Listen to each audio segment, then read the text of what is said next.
नमस्कार मैत्रिणींनो, मराठवाडा किचनमध्ये तुमचं मनापासून स्वागत आहे। आज मस्त असे आपण कोबीचे कटलेट बनवलेले आहेत।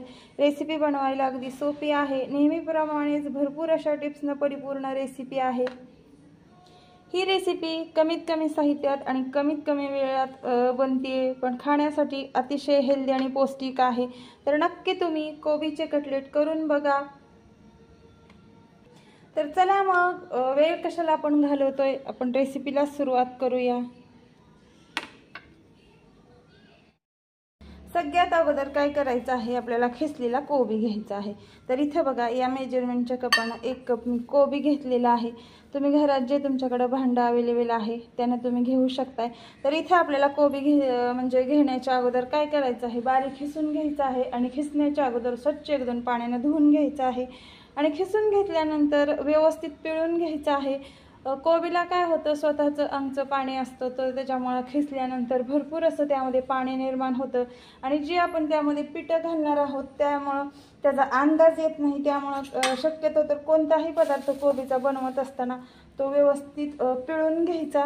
आता यामध्ये 2 चमचे घालत आहोत तांदळाची पिठी। इथे बघा, 1 कपासाठी मी 2 चमचे तांदळाची पिठी वापरली आहे आणि त्यामध्येच टाकून घेत आहोत 1 चमचा बेसन। आता यामध्येच 1 चमचा टाकत आहोत हिरवी मिरची, अद्रक लसणाची पेस्ट। तुम्ही पूर्णतः यामध्ये लाल मिरची पावडर टाकली तरी चालेल किंवा पूर्ण हिरवी मिरची टाकली तरी चालेल। पाव चमचा घातलेली आहे हळद आणि यामध्येच टाकून घेत आहोत कटलेटला मस्त अशा कलर येण्यासाठी पाव चमचा टाकून घेतलेली आहे लाल मिरची पावडर। चवीनुसार यामध्ये मीठ टाकायचं आहे। इथे मी 2 चमचे मीठ यामध्ये टाकून घेतलेलं आहे। पाव चमचा घालून घेतलेला आहे जिरं। आता यामध्येच टाकून घेत आहेत 1-2-3 चमचे तीळ। तीळ टाकल्यामुळे कटलेट मस्त असे खरपूस लागतात आणि क्रंची बनतात। आता यामध्ये टाकून घ्यायची आहे भरपूर अशी कोथिंबीर। काय होतं, ज्यावेळेस आपण असे चटपटीत पदार्थ बनवत असतो त्यावेळेस नेहमी कोथिंबीरीचं प्रमाण हे जास्तीचंच ठेवायचं, त्यामुळे तो पदार्थ अतिशय मस्त असा खायला लागतो। आता इथे बघा, यामध्ये पाणी घालण्याची अजिबात आवश्यकता नाही आहे। तेवढाच याच्यामध्ये आपण आता हे मळून घेणार आहोत। 1 कपासाठी खिसलेल्या कोबीच्या मी इथं 2 चमचे तांदळाची पिठी वापरलेली आहे आणि 1 चमचा बेसन वापरलेला आहे। याचं अगदी परफेक्ट असं प्रमाण आहे। तुम्ही कमी जास्त झालं तर यामध्ये जास्त घट्ट पीठ झालं तर थोडासा खिसून कोबी घालू शकताय किंवा मग पीठ जर पातळ झालं तर यामध्ये आणखीन थोडंसं बेसन पीठ आणि तांदळाची पिठी वापरू शकताय। आता इथे तांदळाची पिठी वापरल्यामुळे काय होतं, कटलेट खूप मस्त क्रंची बनतात आणि खायला सुद्धा अगदी क्रिस्पी लागतात। तर इथे बघा, पूर्ण मी तुम्हाला दाखवल्याप्रमाणे व्हिडिओमध्ये अजिबात इथं पाण्याचा वापर केलेला नाही। मी सुरुवातीलाही सांगितलेलं आहे की कोबीला अंगचंच पाणी असतंय आणि तो स्वतःचं पाणी खिसल्यानंतर पूर्ण ओलसर जे आपण पीठ मळतो ते अतिशय ओलसर असं बनतं। त्यामुळे कोबीचा पदार्थ थालीपीठ म्हणा किंवा भजी म्हणा यामध्ये अजिबात पाणी घालण्याची काहीच आवश्यकता भासत नाही। आता इथे आपण पूर्णतः कोबीचेच कटलेट बनवलेले आहे। तुम्हाला हवे असतील, काही वेळेस काय होतं, फार जणाला कोबीचा थोडासा उग्र वास असल्यामुळे ते पदार्थ आवडत नाहीत, मग यामध्ये तुम्ही काकडी खिसून घालू शकताय किंवा मग बटाटा खिसून घालू शकताय। पण कोबीचे पदार्थ बनवत असताना तो खिसण्याच्या अगोदरच व्यवस्थित धुवून घेतला आणि स्वच्छ 1-2 पाण्यानं आणि व्यवस्थित खिसून घेतला तर अजिबात त्याचा वास सुद्धा उग्र लागत नाही। आता हे पीठ आपल्याला व्यवस्थित फर्मेंट होण्याची सुद्धा गरज लागत नाही। आता इथं तुम्ही बेसनाऐवजी तुम्ही ज्या पद्धतीने आपण मंचुरियनमध्ये मैदा कॉर्नफ्लोअर वापरतो त्या पद्धतीने सुद्धा तुम्ही वापरू शकताय। तर इथे बघा, या पद्धतीने आता मस्त असे आपण कटलेट बनवून घेतोय। नवीन असाल माझ्या चॅनलला आणखीन तुम्ही सबस्क्राईब केलं नसेल तर सगळ्यात अगोदर सबस्क्राईब करा, बेल आयकॉन प्रेस करा, मी टाकलेल्या नवीन रेसिपीचे नोटिफिकेशन तुम्हाला मिळेल आणि आपले मराठवाडा किचनमध्ये बनणारे कमीत कमी साहित्यात आणि कमीत कमी वेळात पदार्थ तुमच्यापर्यंत पोहोचतील आणि तुम्हाला मस्त मस्त असे रेसिपीज बनवता येतील। आपल्या रेसिपीज तुम्हाला पाहायला कशा वाटतात ते नक्की कमेंट करून सांगा।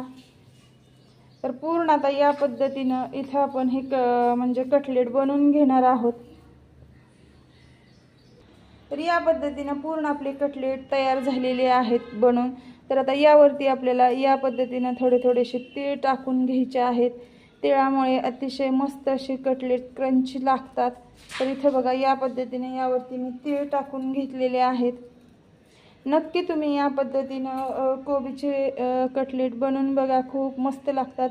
आता काय करायचं आहे, एक हलक्या हाताने याला प्रेस करून घ्यायचं आहे या पद्धतीनं। आता इथं तोपर्यंत मी पॅन सुद्धा ठेवलेला आहे गरम होण्यासाठी। आता त्यावरती एक 2 ते 3 चमचे मी तेल टाकलेलं आहे।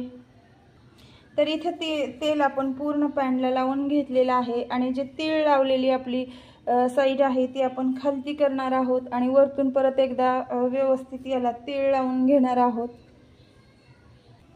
नक्की तुम्ही या पद्धतीनं कोबीचे कटलेट बनवून बघा, खूप मस्त क्रंची आणि क्रिस्पी लागतात आणि कोबी तसा आपल्या शरीरासाठी खूप असा पोषक आहे। तर आता परत एकदा आपल्याला त्याच पद्धतीनं थोडेसे तीळ वरतून लावून घ्यायचे आहेत, ज्या पद्धतीनं आपण खालची साईड याला तीळ लावून घेतलेला आहे आणि परत एकदा आपल्याला हलक्या हाताने याला प्रेस करून घ्यायचं आहे या पद्धतीनं। तर कटलेट आपले व्यवस्थित आपल्याला म्हणजे हे फ्राय करून घेत असताना काय करायचं आहे, गॅसची फ्लेम ही अगदी कमी ठेवायची आहे, तरच मंद आचेवर व्यवस्थित हे फ्राय होतात। आणि काय होतं, गॅसची फ्लेम जर आपण जास्त ठेवली तर ते म्हणजे लवकर असे फ्राय व्यवस्थित आतून कच्चे राहतात आणि वरून करपले जातात। त्यामुळे आपल्याला गॅसची फ्लेम ही कमीच ठेवायची आहे। आता दोन्ही पण साईड इथं आपण खरपूस अशा भाजून घेणार आहोत। खालची साईड आपली व्यवस्थित फ्राय झालेली आहे। आता त्याच पद्धतीने आपण याची वरची साईड सुद्धा व्यवस्थित एक 5 मिनिट खरपूस अशी फ्राय करून घेणार आहोत। जितके मस्त तुम्ही असे खरपूस म्हणजे हे फ्राय करून घ्याल तितके मस्त क्रंची आणि कुरकुरीत बनतात। आणि जास्त हा पदार्थ ऑइली सुद्धा नाही, म्हणजे मी जो दाखवलेला आहे तुम्हाला, अगदी 2च चमच्यामध्ये मस्त असे कुरकुरीत टेस्टी कोबीचे कटलेट तयार होत आहेत। तर पूर्ण एक 10 मिनिटं लागलेले आहेत। दोन्ही पण साईडनं मस्त असे क्रंची आपण आपले कटलेट म्हणजे फ्राय करून घेतलेले आहेत।